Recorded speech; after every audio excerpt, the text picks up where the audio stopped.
भारत का लोकतंत्र एक शासन व्यवस्था होने के साथ ही करोड़ों लोगों की आवाज का प्रतीक है।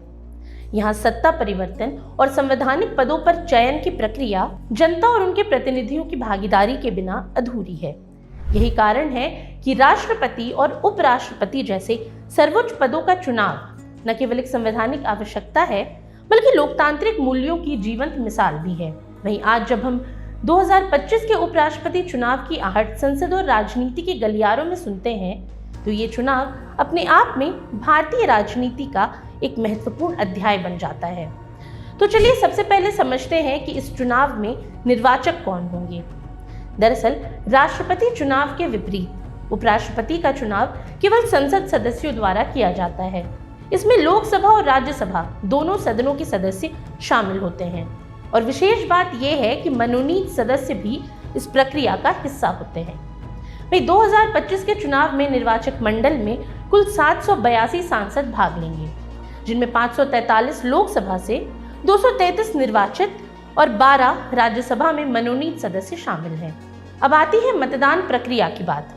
अब संविधान के अनुच्छेद 66 के अनुसार ये चुनाव एकल संक्रमणीय मत प्रणाली यानी सिंगल ट्रांसफरेबल वोट के आधार पर होती है।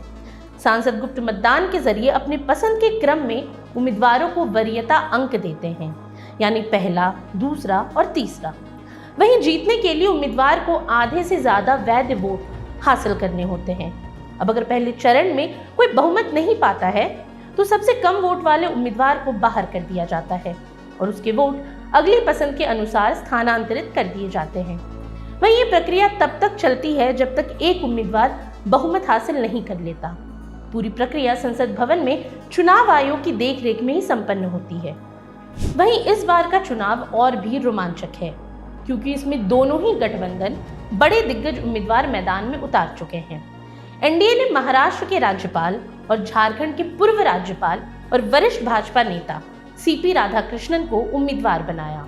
वहीं इंडिया ब्लॉक ने सुप्रीम कोर्ट के पूर्व न्यायाधीश बी सुदर्शन रेड्डी पर दांव खेला है। अब अगर संख्या बल की बात करें तो एनडीए इस समय विपक्ष पर भारी नजर आ रही है। भाजपा और उसके सहयोगी दलों के साथ मिलकर एनडीए के पास तकरीबन 427 सांसदों का समर्थन है, जो बहुमत से काफी अधिक है। वहीं इसके विपरीत विपक्ष के पास तकरीबन 355 सांसद हैं। हालांकि 133 सांसद अभी भी अनिर्णित माने जा रहे हैं, जो अंतिम परिणाम में किंग मेकर साबित हो सकते हैं। यही वजह है कि इस समय राजनीतिक गलियारों में डिनर डिप्लोमेसी और नंबर गेम की चर्चा जोर शोर से चल रही है। वहीं अब इस चुनावी परिदृश्य के बीच में भारतीय संसद की संरचना और उसकी शक्ति को समझना भी बेहद आवश्यक है। अब संसद 3 अंगों से मिलकर बनता है: राष्ट्रपति, लोकसभा और राज्यसभा।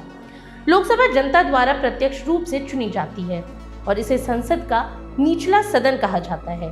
वहीं राज्यसभा राज्यों का प्रतिनिधित्व करती है और इसे उच्च सदन कहा जाता है।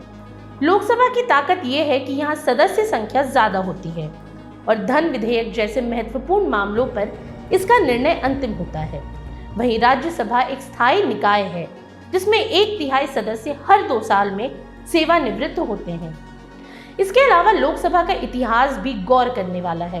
पहली लोकसभा 1952 में बनी थी, जब जवाहरलाल नेहरू भारत के पहले निर्वाचित प्रधानमंत्री बने। संविधान ने लोकसभा की अधिकतम सीटों की संख्या 552 तय की, जिनमें 530 राज्यों से, 20 केंद्र शासित प्रदेशों से और 2 एंग्लो इंडियन समुदाय से हो सकती हैं।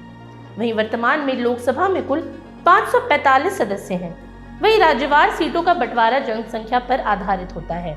उदाहरण के लिए उत्तर प्रदेश से 80, महाराष्ट्र से 48 और बिहार से 40 सांसद आते हैं।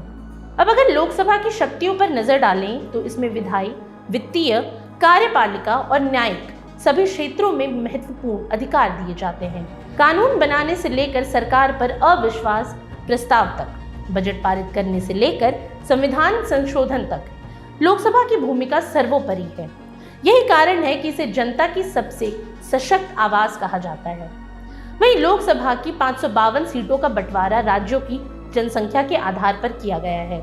सबसे अधिक सीटें उत्तर प्रदेश के पास हैं, जहां से कुल 80 सांसद चुने जाते हैं। इसके बाद महाराष्ट्र की 48 सीटें, पश्चिम बंगाल की 42 सीटें, बिहार की 40 सीटें तमिलनाडु की 39 सीटें आती हैं। वहीं मध्य प्रदेश के पास 29, कर्नाटक के पास 28, गुजरात के पास 26, आंध्र प्रदेश और राजस्थान के पास 25-25, उड़ीसा के पास 21 और केरल के पास 20 सीटें हैं। तेलंगाना से 17, असम और झारखंड से 14-14, पंजाब से 13, छत्तीसगढ़ से 11, हरियाणा से 10 सीटें लोकसभा में जाती हैं। वहीं राष्ट्रीय राजधानी दिल्ली की हिस्सेदारी 7 सीटों की है, जबकि जम्मू कश्मीर और उत्तराखंड से 5 सांसद चुने जाते हैं।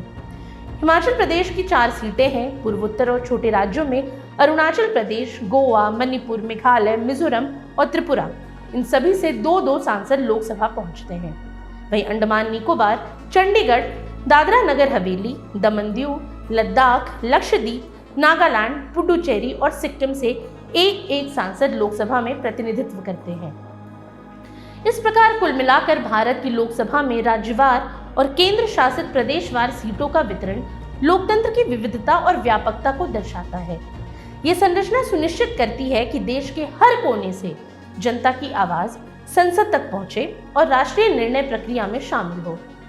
अब गौरतलब है कि भारतीय लोकतंत्र की खूबसूरती ही इसी में है कि यहाँ जनता से लेकर संसद तक हर स्तर पर प्रतिनिधित्व और जवाबदेही तय होती है। वहीं 2025 का उपराष्ट्रपति चुनाव एक पद के लिए मतदान तो है ही, इसके साथ ही ये हमारे लोकतंत्र की परिपक्वता का एक और प्रमाण है। अब देखना ये होगा कि 9 सितंबर को कौन सा चेहरा संसद के ऊपरी सदन यानी राज्यसभा का सभापति बनकर भारतीय लोकतंत्र की इस अद्भुत यात्रा में अगला अध्याय लिखेगा। आज के लिए इतना ही। ये सामग्री आपके लिए जुटाई थी उर्वशी शेखर ने और वीडियो संयोजन किया था राहुल कुमार ने। ये वीडियो आपको कैसा लगा हमें कमेंट सेक्शन में ज़रूर बताएं और ऐसे तमाम रोचक जानकारियों के लिए बने रहिए स्वराज पोस्ट बिहार झारखंड के साथ। और अब तक अगर आपने हमारे YouTube चैनल को सब्सक्राइब नहीं किया तो अभी जाकर करें और Facebook पर हमारे पेज को लाइक और फॉलो करना ना भूलें।